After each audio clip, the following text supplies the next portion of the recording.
Dave Bolger here, and welcome to Had I Known, an exploration of the Hamilton College experience. A very happy 4th of July weekend to everybody out there. I hope everyone is staying safe and enjoying some much-needed rest and relaxation on this holiday weekend. It's been really great hearing from everybody as we continue to get more and more feedback. We're hearing from folks who graduated in the 70s. We're hearing from Kirkland alums, hearing from faculty who want to come on and tell their story. There are a lot of people who have a lot of heart for the Hamilton experience and want to join in on this show, and I love it. I've been getting a lot of great feedback about our conversation last week with Doc Woods. He's one of a kind and a lot of fun. And had I known that he loved talking about sports so much, I would have had him on my sports show way back when. Doc and I have been emailing about that, and, well, we may have to have him back on to talk about sports. If you have any thoughts, if you want to reach out, hit us up on Twitter at Had I Known Show. Again, Had I Known Show on Twitter. And bonjour to our French listeners out there, as we've expanded distribution on this show to Buzzsprout. You can check out past episodes of the show on hadiknown.buzzsprout.com. And as we've expanded, I understand that we now have some fans in France. So bonjour to our French listeners. A few weeks ago, we talked to former Director of Student Activities, Bev Lowe, who was an integral part of the 1990s experience on campus, specifically as it relates to how the school dealt with the impact of the now infamous residential life decision. As a follow-up to that conversation, I thought it was important to talk to somebody who had experience on the campus as a member of a Greek society, both before and after the decision. That led me to a fun conversation with Jeff Michael, class of 1998. Now, this one's a little different because Jeff and I know each other very well. We were roommates for a short time and have remained in close contact throughout the years. But even still, I learned some new things about my friend Jeff. If you don't know Jeff, then it's a good chance you weren't on campus at Hamilton in the late 90s. Jeff, or as he was known on campus, Big Jeff, was a larger-than-life personality. And now he'll think I'm making a weight joke, but I'm not. I'm truly talking about his personality. He's one of the funniest people I've ever met in my life and consistently makes me laugh more than anyone I know. And you hear a little bit of that here. There's some heavy editing on this conversation, I promise you, because the FCC insists on it. But Jeff is an interesting one for this conversation in my mind because he embodies, I think, what a lot of students from this era deal with, and that is a true conflict, a conflict of immense pride in the school versus immense bitterness over what happened on campus during that time. And you hear that come through loud and clear with Jeff. Jeff is a guy who, if you run into him on the street today, it's likely he's wearing a Hamilton Rugby shirt or hat. He is very proud of his time at Hamilton. But yet, as you'll hear, there are a lot of things that still make him unhappy about his time on campus there. Jeff is a history teacher at Pearl River High School in Pearl River, New York. He is also a football coach, a hockey coach. Coach Mike, as his players call him, has a love for teaching, and that comes through loud and clear in this conversation. It is always fun to have a conversation with Jeff Michael. There's always laughs, and I always come away learning something from the teacher, from the coach, Coach Mike. A lot to be learned from this one, so I hope you enjoy my conversation with Jeff Michael. Welcome back to WHCL. You talking to me? It feels like I never left. I say this acknowledging that I have not been a loyal listener of WHCL over the last 20 plus years, but I can still, I think, confidently say that you were the creator of the greatest radio bit in WHCL history. I'd like to think so. What was that bit? That was the Gene Tobin secret of the week. And what exactly was that? That was the world famous in Clinton, New York, Gene Tobin secret of the week. I was not too fond of President Tobin, the Hamilton College president, during my time in the Hill. And so I decided that every week I would come up with something creative that I would expose about President Tobin, which of course was complete falsehoods, fallacy, sometimes fantasy, I'd imagine. But that was the Gene Tobin secret of the week. So, for example, very few people realize that the former Hamilton College president played the Gimp in Pulp Fiction. I think that was my favorite one. Gene Tobin was also known as Crazy Legs Tobin in the National Football League, returning an interception 107 yards. Gene Tobin was also in a horrific bungee rope accident.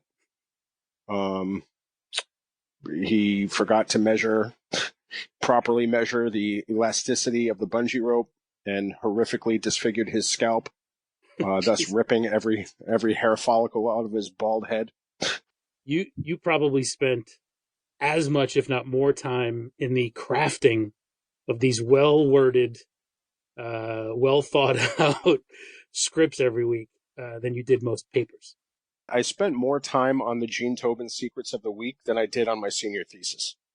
And I loved and might I add, I had to do my senior thesis twice. So the first time was not really a home run, no pun intended, because I did it on the integration of pro baseball. It was the 50th anniversary of Jackie Robinson. Did he? I don't think I've ever asked you this. Did you get any indication ever that he knew you were doing that? Was there any kind of feedback ever about who? Jackie Robinson? No, Jackie Robinson was long dead, Dave. I don't know. No, Jeff. Gene Tobin. Oh, I was way off. As far as I know, he knew about it, and I guess he kind of playfully chuckled when I brought it up. And I met him once as President Tobin. Used to have his impromptu meetings with students. He made himself available on the winter porch. The winter porch, that's right. So on the winter porch, there were these big Adirondack chairs. I haven't been to Hamilton in years, so God only knows if they're there. And he would allow students to come in and have random chats. And there'd be an explosive tete-a-tete going back and forth, a rat-a-tat-tat between the student and the president. And I went in there just spur of the moment. I believe I was getting my meal equivalency. So I think I had in my hand a Snapple and a Philly cheesesteak with curly fries as I spoke to the president. And I introduced myself, and he kind of let me know that he knew about the Gene Tobin secret of the week. And I was kind of impressed. He was very cool about it. He was cool about it. Yeah. There was nothing, snarky about it. No backhanded comments or anything like that. He was just, he knew. He didn't mind that you were letting out all of his deep, dark secrets? When you have all of those secrets on their shoulders, you have to feel like Atlas. And I think that once I started letting those secrets out, it was like the weight of the world was off of his shoulders. So I think it was therapeutic for both he and I to go through that together. It worked out for both of us. Yeah, like he was able to get a lot of weight off of his shoulders by having somebody else kind of like dox him and reveal his secrets. And, I was able to entertain, hundreds and hundreds of college students, I guess, because nothing rocks the Mohawk Valley like WHCL 88.7 FM. There it is. It's like riding a bicycle. Absolutely. Except it's got to have a big, sturdy frame made of steel and bronze with tassels. This is yes, and a basket. This is going to be either the worst or the best of your radios. I don't know. Either way, I'm going to have fun trying to edit this one. despite knowing you for as long as I've known you, I don't know that I've actually ever really heard this story, which is, how did you end up at Hamilton? It's a pretty simple story. I lived in Yonkers, New York. So having gone to school my entire life in the city, I needed a break. So from kindergarten through 12th grade, I was a city boy, and I needed to see what else was out there. And I didn't want to go too far from home because my family meant a lot to me. So I wanted to kind of be in like driving distance, or, at least be on the Amtrak line.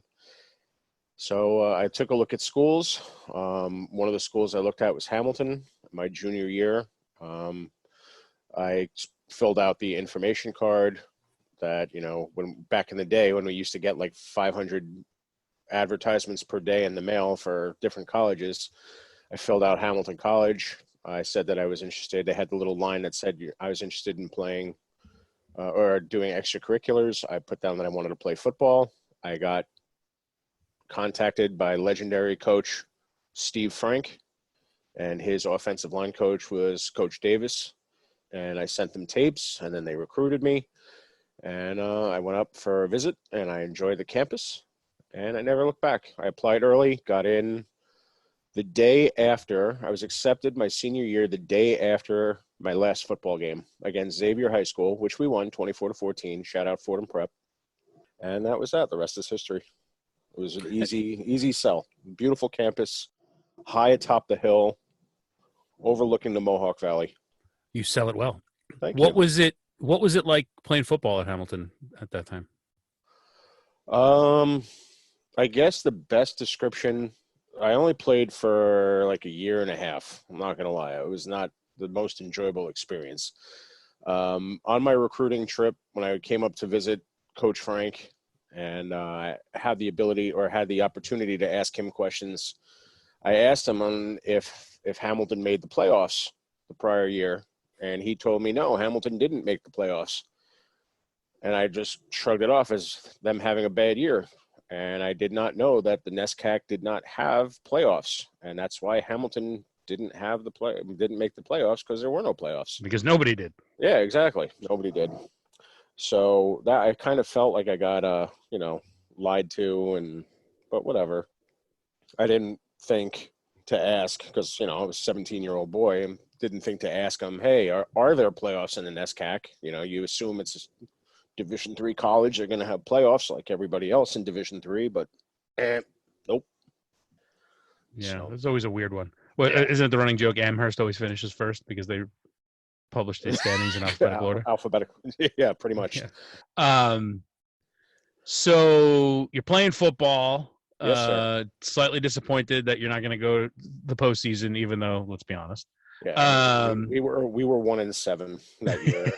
Right. How do you go from playing football to pledging a fraternity, and what was that like?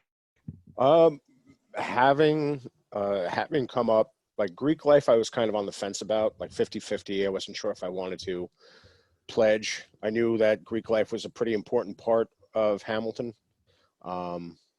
I had heard about DU's clam bake, and I heard about Deke's gin and juice while I was still a recruit. So coming up, I kind of had an idea that maybe, just maybe, I would look into Greek life and see if it was for me. It didn't take long, because as a football player and you're up on campus really early, I think 2 weeks prior to classes starting, I'm up, I'm learning about the guys, and everybody was really friendly. But I know that a lot of the fraternity brothers from DU, Deke, and SIU who are on the football team were very, very helpful. They were really nice. And I was like, all right, I guess I'll just kind of go to rush functions and check it out. And those are the three houses that I looked at. And like SIU had kind of like a reputation of being the hockey house. A lot of the hockey players were in that house. So I didn't really take that. They were great guys, don't get me wrong. I'm still friends with a couple of them. But I kind of like ruled them out pretty quick. So it was either DU or Deke. And like DU was more of like the football house, and Deke was kind of more like the average dude. And if you know me, I'm pretty average in many ways. So That's where I You're a ended heck of a slouch. up. Don't sell yourself short. You're really average. As I'm someone who had no experience with Greek life on that campus when there was houses to be used. I'm curious what life was like for those years prior to the Res Life decision. I have this Animal House kind of almost romanticized view of what it was like, although some would likely say that it shouldn't be romanticized. Um, was it all that? Was it, crazy parties and throwing kegs off the roof, but all good natured, or is that not the right view? I'd say it's a little from column A and a little from column B in that regards. Like, yeah, the times definitely got crazy, and there were times that it was pretty mellow. I mean, it ranged. It was, regardless of like what was happening, there was always that sense of like brotherhood and camaraderie. And then, so you're in a fraternity, you're living in the house, and then what I think many feel, the school somewhat pulled the rug out from under you guys. What was it like when news started to come down of the Res Life decision? Well, it was pretty depressing. It kind of felt like the rug was pulled out, like exactly like you said, because an overwhelming majority of students favored the Res Life the way it was. Like, they liked the idea of having fraternity houses. Another aspect of that decision was like students also favored the idea of having like more spaces available for more options. So it seemed like it was like completely ignoring the very people whose opinion they sought. They wanted our opinion, they got our opinion, then they ignored our opinion. And we felt like, well, why in God's name did you ask our opinion in the first place if you were just going to turn around and ignore it? What was the opinion you felt like was ignored? That people wanted to maintain what was happening on campus at that time with the addition of more social spaces available, not the subtraction of. Mm-hmm.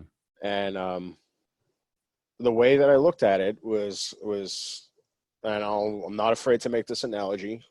This was kind of like when Indiana Jones is kind of like staring at the gold statue, and he rubs his chin and he pulls out the sandbag and he feels the sandbag and he pulls those little bit of grains out and sprinkles them away, and then boom, the gold head is gone and the sandbag is there, and everybody realizes it was a sandbag. And that's exactly what happened. It felt like we were sandbagged. One of the things is I've been thinking a lot about that time, Hamilton, because it was it overshadowed, I'm sure, the end of your time on that campus, and certainly the overwhelming majority of my time on campus. And it felt like it was a lot of students, railing against the administration, writing scathing, op-ed pieces in the theater, and protesting and yelling and so forth. And when you're in it, you realize, wow, there's a lot of angry people. And with hindsight, it was a bunch of 20-somethings trying to fight against, quote unquote, the system. I'm curious. You were one of those people who were angry and spoke out against it, but are now, as an educator yourself, as a high school teacher, do you think differently about the way students reacted? Not really at all, to be honest with you. I think that's kind of like, I'm a libertarian when it comes to politics. So for the most part, I like the strict adherence to the Constitution. And like, I know, I get Hamilton's a private institution. They can do what they want. I get that. But the idea of free assembly and the idea of free speech and the idea of coming together, to associate with whomever you want without causing harm to others, I think that is of primary importance. I mean, and I think that this is kind of like where it began for me. When I was younger, I was like, am I a Democrat? Am I a Republican? And like, you identify with one party or you identify with the other party because you kind of think that it's the only choices. But then when you get older, you kind of realize that you were something completely off the radar, because you don't really hear about libertarians. You don't really hear about the Green Party. This is where it all began for me. Like, the idea of we can come together as a brotherhood and have our own place don't take that away from us. We're not doing anything necessarily wrong. We're not excluding people. We had a number of parties that were open to the entire campus. We allowed people in from all walks of life. There were times that we had invite only parties when we wanted to do something a little bit more, I guess you could say, special, but that's life. And I think that this is where my political beliefs kind of originated, was kind of logically fashioning an argument and putting it forward regarding, like, voicing my like you said, anger. And I'm going to bust out the parent line. It was more disappointment than anger. Because what were we going to do? What were we supposed to do at that point? I mean, we were sophomores in college. It was the end of our sophomore year. After 2 years at Hamilton, what, we're going to transfer schools? So you think the reasoning of providing more social options on campus, you feel like that could have been fulfilled without taking away the houses? Yeah, absolutely. Absolutely. And because one of the things I had Bev Lowe on as a guest a few weeks ago, and we certainly talked about this topic quite a bit. She was a prominent figure during that time and throughout this mess. She was an awesome, awesome person, and she still is. She's great, the best. Absolutely. But one of the things she talked about was, equality being a key driver of the decision to, give all students equal opportunity to social spaces and housing. I'm sensing you now don't buy that argument now, and probably didn't buy it then. You think there was more to it than just equality of options for students? Yeah, I mean, they promoted the idea of equality of opportunity, but what ultimately happened was they were pushing equality of outcome. Because equality of opportunity means that there are spaces on campus that are designated for social gatherings, whatever it might be, dance, party, whatever you want to call it.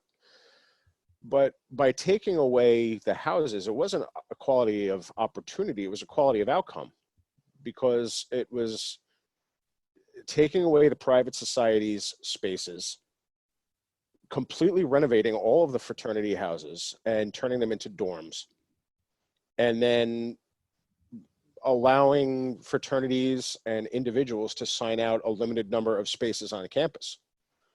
So I don't understand how that is equality of opportunity. That's pushing the equality of outcome. So, well, I think one of the desired outcomes was there was now a significant amount of students who had to pay the school for housing that weren't paying for housing before. Yeah, exactly. I talked a bit about this with Bev, but I'm curious to get your perspective on it. There felt like a bit of trial and error of opening up certain types of spaces for social functions. Some of them worked, some of them didn't. We'll try some others. We'll try to bring different acts onto campus, different entertainment options onto campus. As someone who had seen the before and after, what was that experience like for you? Well, I was a member of the Campus Activities Board, more commonly known as CAB. And I think that there was, like, your trial and error comment was spot on. I think that's basically what it was. As the board, we had to kind of come up with ideas of what to provide the campus as kind of like an alternative to Greek life. So it's kind of like I was trying to fulfill two roles. Like, I had my own Greek life, but I also wanted to do stuff for people who are non-Greek. So being on the Campus Activities Board, we tried on a number of occasions to bring in big name bands. And the head of the Campus Activities Board at the time was a man named Corey Landstrom, he had his heart in the right place, but I don't really know for sure.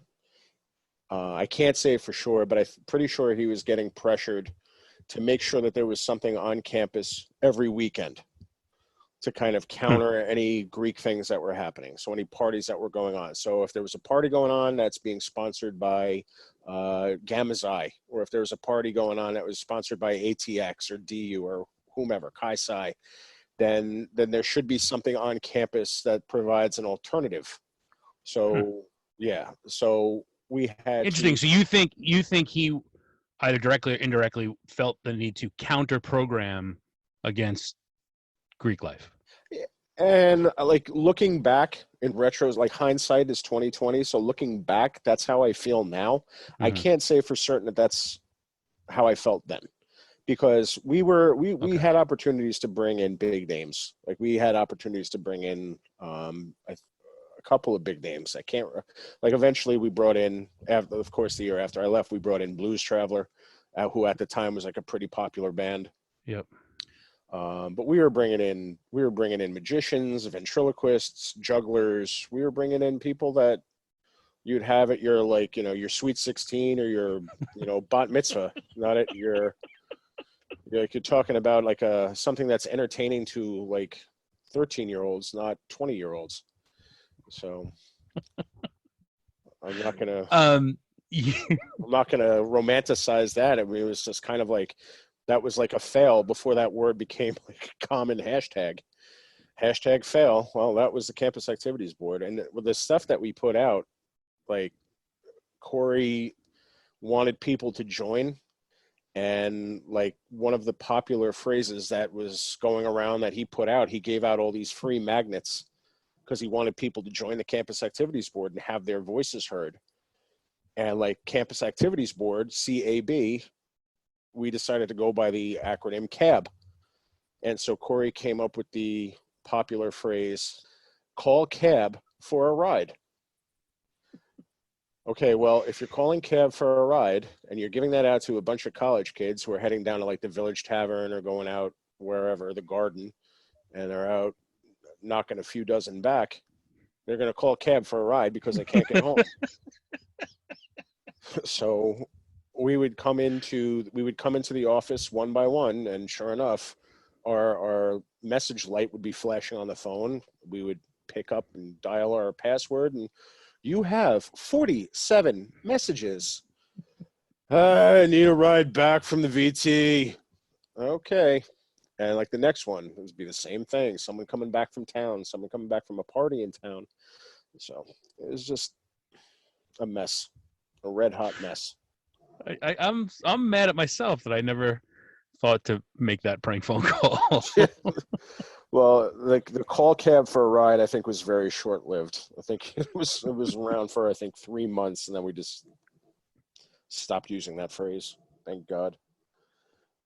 Your involvement in CAB is interesting to me because you were definitely, like many students on campus, one of the one, you were someone who was bitter over the decision, harbored resentment towards the school because of it, but yet you were committed to making it better, working for CAB. If I recall, you had several other campus jobs. You were very active on the campus. You played football and then transitioned into playing rugby, and still carried an immense amount of school pride for the things you were involved in. Like, how is the balance between I'm going to be on the Campus Activities Board and help make things better, and being angry about the school not drive you into just complete apathy? It's definitely a fair comment. I think for many of the students that were there both before and after, I think many of us felt like there was nothing that we could do about it, like that sense of helplessness. Like I had mentioned earlier, we were 2 years in. For the sophomores who were at Hamilton when the Res Life decision came out, I think it was a sense of, all right, let's either make the best of this or transfer. And not that many people transferred. I mean, there was a small number of kids who left Hamilton. But I think for the most part, we were kind of like, okay, we're halfway through our time in Hamilton. Are we really going to start new someplace else? So let's just try and make the best of it here. And like many people joined multiple groups to try and make that happen. So I imagine one of your proudest moments as a member of the Campus Activities Board was bringing Goo Goo Dolls to campus. Oh yeah, it's I could write a 2-volume book on how proud I am of that. That was, I think, back to my point about trial and error. That was one where it felt like, wow, credit the school for bringing what became, I imagine they weren't so big when they got booked, No. but I think from the time the band got booked to when they played, they became popular. They ended up having a hit song and all that. But that ended up being an epic disaster. A Sunday night in the middle of a major snowstorm. Yeah, it's a great idea. That's good stuff. Good stuff. It was yeah, there was no trial and error. It was either error or biggest error, and that was our biggest error. We got an email from Corey Landstrom saying that he had big news for us. We go into the Monday night Campus Activities Board meeting, and he's like, "Oh, great news! We have the opportunity to book the Goo Goo Dolls." And we're looking around like thinking it's like, some carnival company that's coming in. You like, you dunk somebody and you get a Goo Goo Doll. What the hell is a Goo Goo Doll? So, I mean, like, it was the mid-90s. Nobody knew who they were. Like you said, they come in and you talk about perfect storm. A band that nobody knows on a Sunday night during a snowstorm. Oh, that's great. Good combo. There were more people working security than there were that attended the concert. I was there. I was security, stage front, watching them skip over songs on their set list taped to the stage. That's correct. We had planned to have a 2-hour concert, and it was over in approximately 47 minutes. They were not happy. No. They were not gracious. No. That was rough. But I think that to me, one of the things that was interesting about it was I always thought about it like I said before. I envisioned that the school or you guys booked, or Corey booked them before their first single name, right? Wasn't it Name? Became popular, but between the time it was booked and when the concert happened, that song started to get a bit of heat. But at that time, I mean, we had the internet, but it wasn't like it is now. No. With no, I always joked a war could have been going on at that time, and we would have been oblivious to it because we were so cut off from the world because we didn't have TV. A handful of people subscribed to the New York Times in that lock wooden box in the outside the mailroom that maybe if you remember the code you would go get. But of that you weren't getting any real news. So how the hell were we to know back then what was popular music? Yeah, at least like top 40 like new music, until you went home. Yeah, exactly. Like you went home and you heard all the music that you should have been listening to from September to June. Right, except we just listened to Dave Matthews and Hootie and the Blowfish. And Fish. Don't forget Fish. and Fish, of course. Because everybody needs to listen to 30 minutes of Chuck Dust Torture. Fish is an interesting one, and I'm just uncovering as I dig into kind of the history of the school and things that I didn't know about before, is what connection Fish has to that campus. And I guess was it in some fraternity? It wasn't Deke. It was some other fraternity where Fish would regularly play the house. Did you know that? Oh yeah, SIG. There are tapes. There are like famous bootlegs of Fish playing at Hamilton College. Yes. And like, if you think about that, like if we pushed hard enough, maybe, just maybe, they could have done like a gig at Hamilton. Mm-hmm. I mean, because we did have we had opportunities to bring in Dave Matthews. We had an opportunity to bring in Billy Joel. We were going to bring in Billy. Yeah, when Billy Joel was doing his tour where he was like going to do Q&A. Yeah. And then he would play the song. Yeah. Yeah, we said no. Wait, the school said no? No, Campus Activities Board said no. Why? Because we were going to we were going to use our entire budget on that one concert. That concert would have been legendary. Yeah. But, why do that? I'm the wrong person to tell that story to. I know, man. Now I'm irate. Yeah, diehard Billy Joel fan. I've been kind to the school up until this point. Now I'm on a mission. Yeah. That's a bummer. I want answers, damn it. Forget the Res Life decision. I want to know about the Billy Joel decision. I mean, that's more controversial in my opinion. It is. It absolutely is. That's heartbreaking. Yep. I mean, there were great things. Like there were great things that I think Hamilton did that were intellectual. The key name, The Great Name great series, names. yeah. Sure. I mean, that was great stuff. Yep. DeClerc, who else? BB King. I mean, are you kidding Yep. me? I mean, that's Colin great. Powell. Yeah. Colin Powell. Some baseball player named Derek Jeter. Yeah. So, I mean, that's phenomenal. That's great. So talk to me about your academic experience on campus and how your time at Hamilton ultimately led to you as a high school history teacher. Well, it didn't.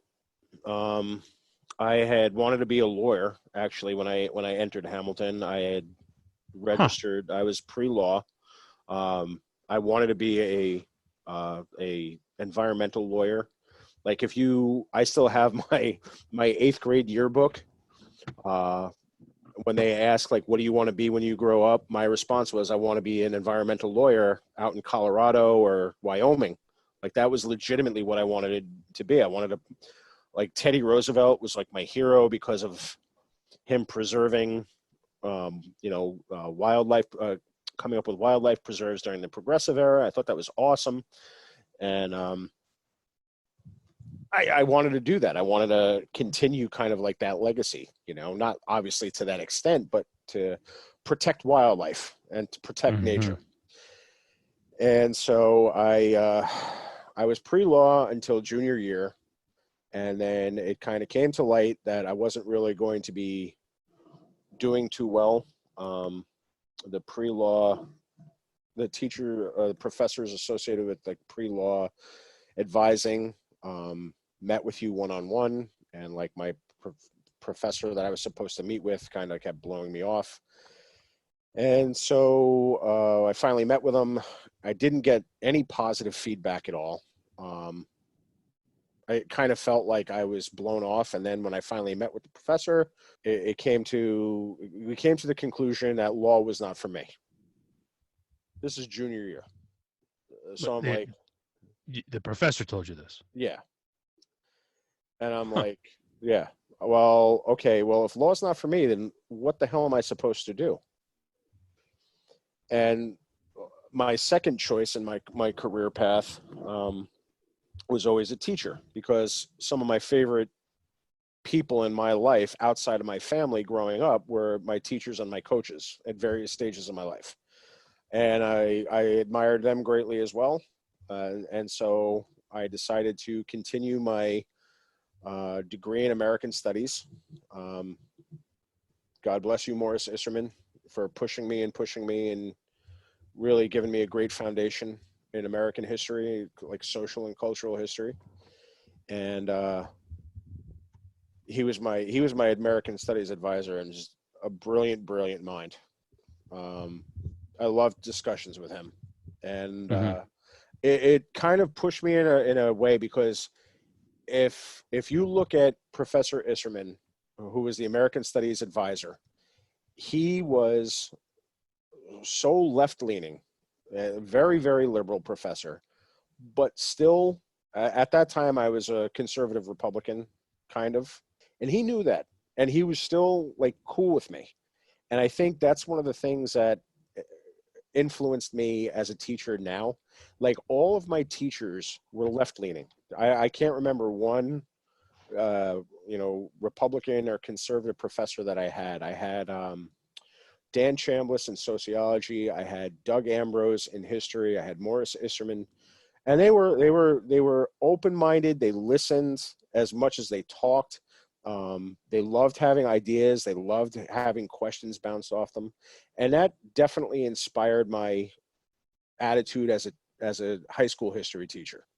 There are times when I'm going over like Frederick Douglass in class, and like the stuff that I'm saying sounds like something that Professor Ambrose would say.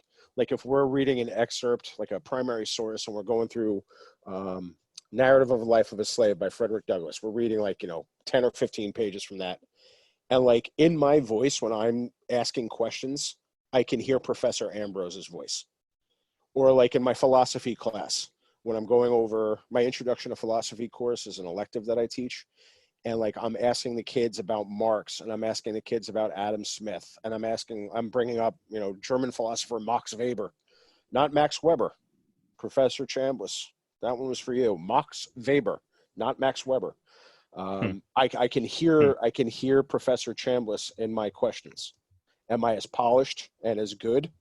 Hell to the no, but they definitely influenced me in that regard. Like Hamilton did a great job giving me a foundation of knowledge. Like my level of education at Hamilton, I was incredibly happy with. I really enjoyed my senior thesis. My senior thesis was kind of coupled with a class that I took called Race and Baseball, and that was taught by Liz Raguson. And her intention at the end of the semester was to have like a picnic, and we were going to play a softball game on like the last day of class. And unfortunately, it was like, you know, typical beautiful day in May in Hamilton means what? It's raining and cold. So we didn't have the game, but we had the picnic, and it was just cool because you got to see the professor in a different light. And I think that's why, like, I get very involved in extracurriculars. Like, I am the head of the mock trial team at the school in which I teach, and I'm the head of. I also do the forensics team, more commonly known as a debate club. So it's great because the kids can see me, the students can see me in a different light. I could see them in a different light, and that's definitely something that was inspired by my time in Hamilton by the professors. Does the Sorry, go ahead. incident of the professor telling you that to drop the pursuit of law, does that factor into your style of teaching? I'm curious if that, Yeah. you know, like that to me is just as an educator. I mean, I know that you have to balance setting people on the right path, but I sense from the way you're talking about it that this wasn't a guy trying to find the right path for you. He was more setting up a blockade for you. More like being lazy and not wanting to help me find the right law school or the right, you know, maybe environmental law wasn't for me, but then what was, you know? And why tell somebody who's a junior in college with a year and a half left that, you know, your dream of being a lawyer is shot, you know, not in oh so many words, but so I would definitely say that, you know, I tell my students, you know, if this is something that you really want, you have to ask yourself, well, where are you now, and what are you willing to do to get to where you want to get to? It's like, if you really want this, what are you going to do to get this? And I kind of wish that I mean, anybody with common sense would basically say that. This is not like something that's unique just to me, but I feel that in that way, if I had a person to just say that to me, even though I said just now that it's common sense, you know, you hear an advisor say, no, this profession's not for you. You assume that because they're an advisor, they're going to advise you. So when you get the advice that you need to change professions, when you haven't even taken an LSAT yet, and you haven't even really applied anywhere or began looking anywhere, then it's a little disheartening. It's disheartening. Yeah. But I'm not a person that buys into the idea that, you know, everything happens for a reason. Because I'm a firm believer in, obviously, like, you know, limited degree, a firm believer in free will. So I believe that, you know, I chose a career that I'm suited for and that I do a pretty good job at. And I'd like to think that my students feel the same way, but, you know, unless they're just hungry for college letters of recommendation, but I doubt that. We're more playing. So teach us, as this airs on the day after July 4th, what's something the average person doesn't know or think about in relation to this important date in our history that we should be mindful of this weekend? Oh, wow. Well, I brought up Frederick Douglass before, and I like the idea of Frederick Douglass's oration on July 4th. I think it's one of the most significant things that we can learn from now with what's going on in the world around us now, Yeah. or in our country now. Yeah. He delivered a speech about July 4th prior to the Civil War, and Frederick Douglass, being an ex-slave, who literally wrote himself into existence by learning to read and write at a young age, and basically wrote his own freedom papers when he headed north. Wrote a scathing commentary on how July 4th was not universal. It was not for all Americans, because not all Americans were free. And I thought that was very eye-opening to me as a young white male coming out of Yonkers, New York. Yonkers is a pretty, racially and ethnically diverse city. But still not really knowing about, other experiences other than like the Irish kids who I went to grammar school with, and like the limited number of diverse students that I went to school with in high school. You don't really learn as much diversity in the 90s as you do now. So that speech, I think, is remarkable in kind of capturing the essence of what African Americans felt then, and I can understand how it's being kind of like reborn now. Yeah. With protests going on in the country about racial equality and economic justice and things like that. I think that at that time, it's one of the most important documents in our nation's history, and I'm happy that there's a movement to make Juneteenth a national holiday. I think that the idea of celebrating the end of slavery in our country is absolutely crucial in a step towards equality in the nation. I think it's a remarkable thing. And I again, as an adult, I had no idea that this holiday even existed. Yeah. Until about maybe 15 years ago. And I think you're ahead of a large majority of people in this country in terms of when they found out. Well, it goes hand in hand with me being a teacher, and it's not always part of it's not part of any state curriculum right now. It's not part of the New York State curriculum at all, as far as I know. As an American history teacher and a person that loves the country and a person that really cherishes my freedom and my ability to think for myself, I was kind of angry that I didn't know about it. Because why wouldn't you want to celebrate the end of an evil institution? And I think that if it's a national holiday, great. I love it. Celebrate the end of slavery. Make Frederick Douglass proud of what this country has become. I'm a huge fan of Frederick Douglass. Again, Doug Ambrose. I can't say enough about how influential this guy was on me looking at primary sources and autobiographies. But reading his autobiography, you kind of wonder how he was passed over as being like, if they were to add somebody to Mount Rushmore, I don't want to get into the Mount Rushmore controversy, but if they were to add somebody to Mount Rushmore, absolutely Frederick Douglass should be one of the names up there. Absolutely. That's great. Yeah. I'm sorry I kind of like went off on like 3 different tangents there, but no, you said the school laid a strong foundation for your education, and then you've run with it since there. And I put you to the test to ask you to teach, and you went ahead and started to teach. So I appreciate that. And that leads me to this next question. It's interesting to hear you talk about the professors that you respect the most and remember the most are the ones that were willing to engage in a dialogue with you, even if they didn't necessarily agree with you or came from a different ideological place. With that in mind, it's really interesting to me to read a letter that was written to the Spectator.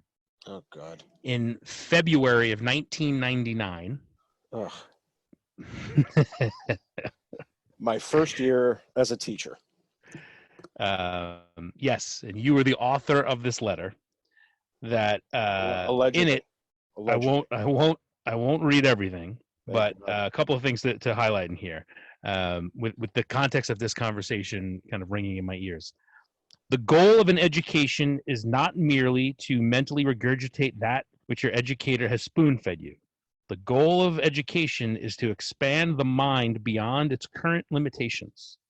One does this through careful examination of various formulas, theories, and doctrines. Kind of the point you were just making. Then you go on, which, by the way, that the title of this letter is "Alum Challenges Underclassmen to Think." You end the letter, which I love. I challenge the graduates of the next millennium, again, this was 1999, to lead Hamilton College in a second enlightenment where the truth is arrived through careful examination of many levels of thought and perception. Beyond the endless drinking in the dorm, beyond the rigors on the athletic field, past the romance on the rug of love. I don't know if the rug of love still exists. There is a neat little college tucked away high atop a rural hill with a reservoir of knowledge waiting to be sipped from. You get away with words, Jeff. Thank you. Do not let a golden, albeit expensive, and boy, did it get even more expensive, albeit expensive opportunity to expand your mind pass you by.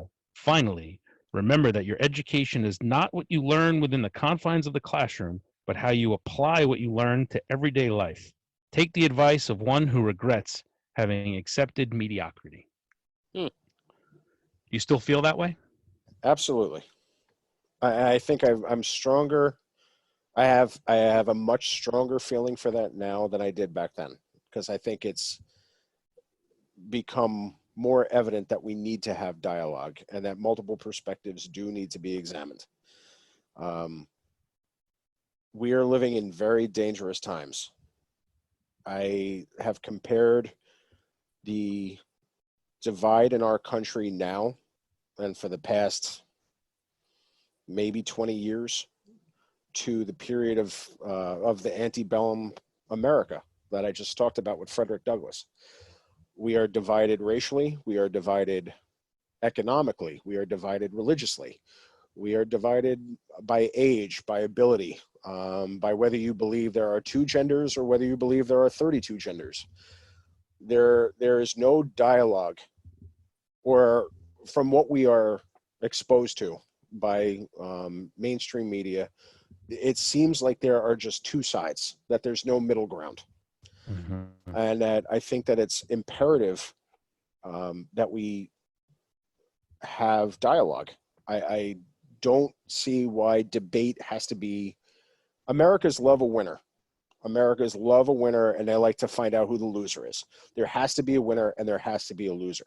So America loves debate, which is why if you go on any social media outlet, whether it be Facebook or TikTok or wherever, you see Jim Acosta destroys Trump, or Ben Shapiro shuts down College Liberal.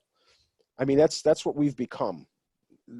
We are not a discussing, talking, bouncing ideas off of each other nation anymore.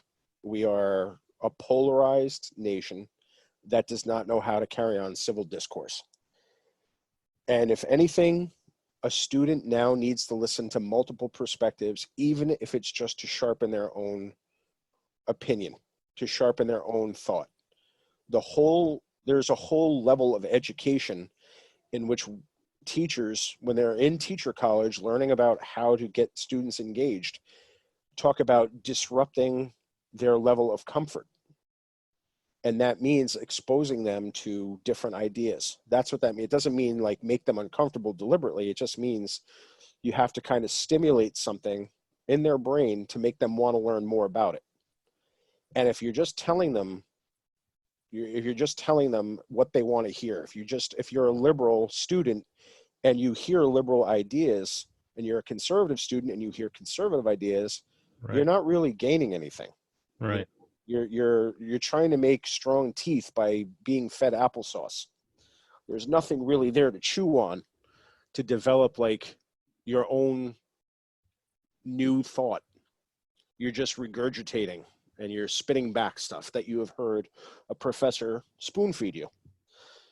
And I think that that's why those teachers that I named, and I left off a slew of teachers. I left off like Margaret Thixton. There are a number of teachers I left off, but not deliberately. I mean, some I definitely left off deliberately, but there were teachers that inspired me at Hamilton to think beyond what is presented to me, even if it meant contradicting what they just taught me. As we explore the Hamilton experience on this show and explore what it means to people, I'm interested in this idea of, had I known then what I know now. Is there anything you wish you had known? I mean, your letter reads very much like a had I known sort of moment. Are there other things you wish you had known as you were coming up to the hill from Yonkers? I wish that I could speak my mind more, to be more free with my opinions. Because as I said, there were those professors who loved dialogue and loved discussion, loved Socratic seminars and loved debate in class. And then there's professors that I did not appreciate because they were so arrogant with their intelligence, that, who are you 19-year-old boy that you're challenging me, or who are you that you have this idea? It's like, well, that's the whole basis of education, is to challenge the status quo and perhaps come up with something new. Not necessarily something great, but some new, like, aha or eureka moment. Just like, even if it's just personal. That's the whole concept of it. Education is such a personal experience.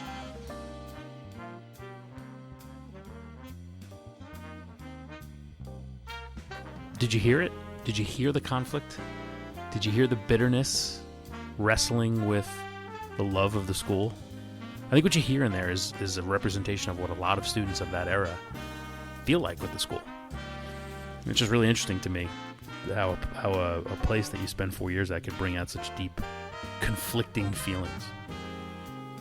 Personally, it's fun to hear Jeff get into teach mode. Some people know this, but I had an opportunity to coach football for a few years with Jeff, and I always got a kick out of seeing him get into coach mode or in teaching mode. He's quite good at it, and I know he enjoys doing it. I think he got a little taste of that here, which was enjoyable. But to bring it back to Hamilton, he credits the school giving him at least a bit of a foundation and influencing his style of teaching a little bit. I can see that come through, and that's a lot of fun. What's not a lot of fun is hearing that there was an opportunity for me to have been able to see Billy Joel on campus at Hamilton, and that got thwarted. That is downright criminal, and it's going to take me a while to get over hearing that news. I hope you enjoyed this one. If you missed any part of it, want to hear it again, or if you want to hear any other episodes of this show, go to hadiknown.buzzsprout.com. Again, hadiknown.buzzsprout.com. You can check us out on social media at Had I Known Show on Twitter and Instagram. As I said earlier, I've been enjoying hearing from people, so keep the feedback coming on social media. You have been listening to Had I Known on WHCL FM. My name is Dave Bolger. I appreciate you listening. As always, Doc Woods is going to play us out, so I hope you enjoy what's left of your 4th of July weekend, and we'll talk to you next week.